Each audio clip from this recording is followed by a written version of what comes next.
Hello friends, பச்சை சுண்டைக்காயை வச்சு ஒரு காரக்குழம்பு வச்சுருக்கேன். இந்த காய் பார்க்குறதுக்கு சிறுசாக இருந்தாலும் மருத்துவ குணம் அதிகம் உள்ளது. இது வயிற்றுப்புண்ணு, சுகருக்கு இதுக்கெல்லாம் நல்லது. இந்த காயை வச்சு நம்ம கத்திரிக்காய் முருங்கைக்காய் சாம்பார் செய்யும்போது அதில் சேர்த்தாலும் நல்லா வாசனையாக இருக்கும். ரெண்டாவது முருங்கைக்காயும் சுண்டைக்காயும் போட்டு கூட்டும் பண்ணலாம், அதுவும் நல்லாயிருக்கும். ஒரு கப் சுண்டைக்காய் எடுத்து நல்லா கல்லை வச்சு நல்லா நச்சிட்டு தண்ணியில் போட்டு வச்சுருக்கேன். தண்ணியில் போட்டு வச்சா தான் சுண்டைக்காய் கருக்காமல் இருக்கும். நம்ம கல் வச்சு இது மாதிரி தட்டும்போது சுண்டைக்காயில் உள்ள விதையெல்லாம் வெளியில் வந்துடும். அப்போ தான் கசப்பு இல்லாமல் இருக்கும் காய். தண்ணியில் போட்டு வச்சிடணும், இல்லைன்னா கருத்து போயிடும். நீங்கள் மோர் இருந்தால் கூட கொஞ்சம் ஊற்றிட்டு அதில் வாஷ் பண்ணலாம். இப்போ எல்லாத்தையும் கழுவி எடுத்து வச்சிடலாம். சுண்டைக்காய் வாங்கும்போது பார்த்து சின்ன காயாக பார்த்து பிஞ்சு காயாக வாங்கிக்கங்க. ரொம்ப பெருசாக இருந்துச்சுனாக்கா அது சிறு கசப்பு இருக்கும். ரெண்டாவது நல்லா சக்கையாட்டம் இருக்கும் அது நம்ம சாப்பிடும்போது. சின்னதாக பார்த்து வாங்கினீங்கனாக்கா அது நல்லாயிருக்கும் சாப்பிட்றதுக்கு. இந்த சுண்டைக்காய் கழுவுன தண்ணியை வேஸ்ட் பண்ணாதீங்க. இதை நம்ம வீட்டில் செடி வச்சுருந்தோம்னா அந்த செடியில் இதை ஊற்றிடுங்க. இந்த விதையெல்லாம் இருக்குது பாருங்கள், இதுலேருந்து உங்களுக்கு சுண்டைக்காய் செடி வரும். அந்த மாதிரி வச்சது தான் இந்த சுண்டைக்காய் நான் பறிச்சுட்டு வந்திருக்கேன் மாடியிலேருந்து. இப்போ குழம்பு வைக்கிறதுக்கு ஒரு கடாய் வச்சுட்டேன். அதில் நல்லெண்ணெய் ஊற்றிக்கிறேன்.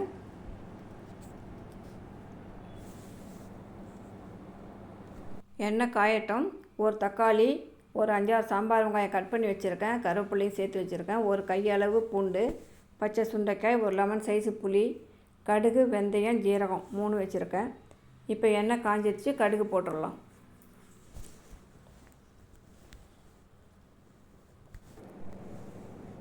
கடுகு வெடிச்சிருச்சு. இப்போ 1/2 டீஸ்பூன் வெந்தயம், 1/2 டீஸ்பூன் சின்ன ஜீரகம் சேர்த்துக்கிறேன். வெந்தயம் செவந்ததும் நம்ம வெங்காயமும் கருவேப்பிலையும் போட்டுடலாம்.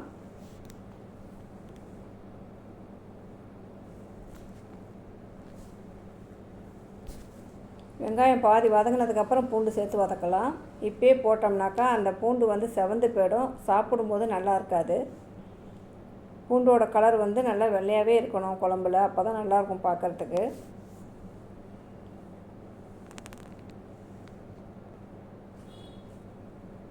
இப்போ பூண்டு சேர்த்துக்கலாம்.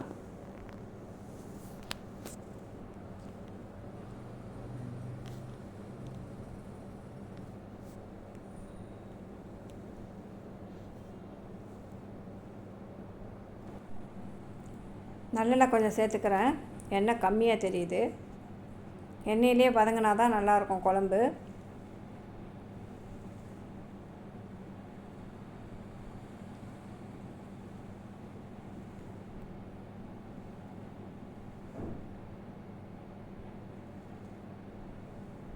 இப்போ கட் பண்ணி வச்சுருக்க தக்காளியை சேர்த்துக்கிறேன்.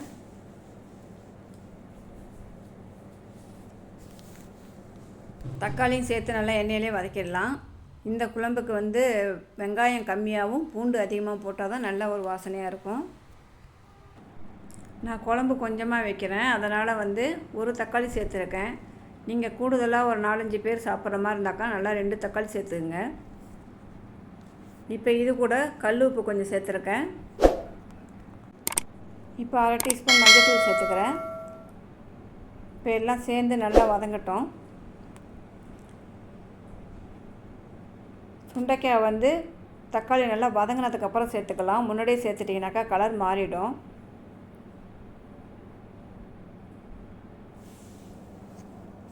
இப்போ நல்லா வதங்கிடுச்சு. இப்போ சுண்டைக்காய் சேர்த்துக்கிறேன். சுண்டைக்காய் சேர்த்து ரொம்ப வதக்க வேணாம். ரொம்ப வதக்கிட்டிங்கனாக்கா அது நல்லா வெள்ளை கலரில் வந்துடும். பச்சை கலர் மாறாமல் நல்லா வதக்கிக்கோங்க.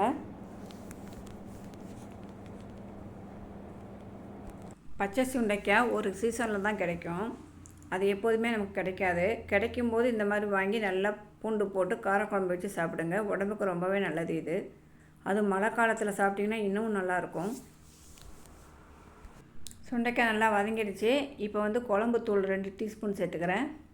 இதையும் அந்த எண்ணெயிலே போட்டு நல்லா பரட்டிடலாம்.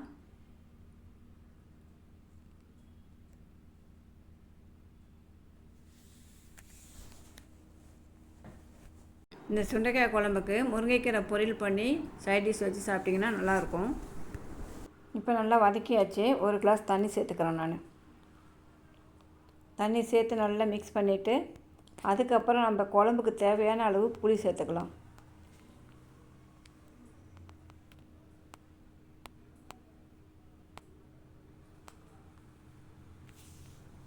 இப்போ புளி கரைசல் கொஞ்சம் சேர்த்துக்கிறேன்.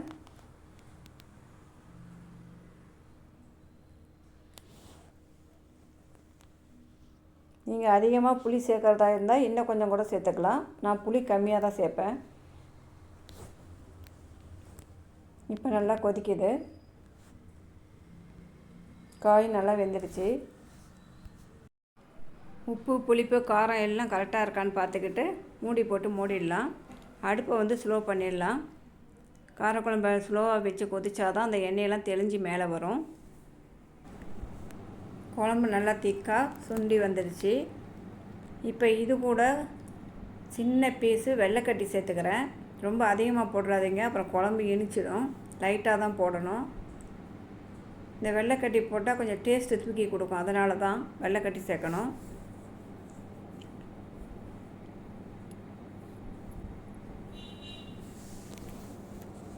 நமக்கு புளிப்பு காரம் உப்பு ஏதாவது ஒன்று தூக்கலாக இருந்தால் கூட வெல்லம் போட்டதும் எல்லாம் ஒரே சமமாக வந்துடும். இப்போ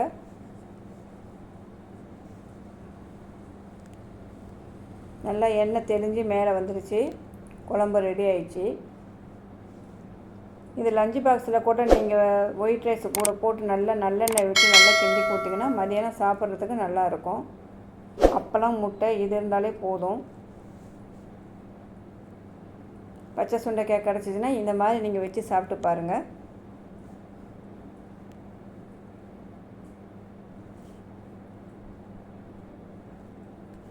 இந்த வீடியோ உங்களுக்கு பிடிச்சிருந்தால் லைக் பண்ணுங்கள், ஷேர் பண்ணுங்கள், சப்ஸ்கிரைப் பண்ணுங்கள். தேங்க்யூ.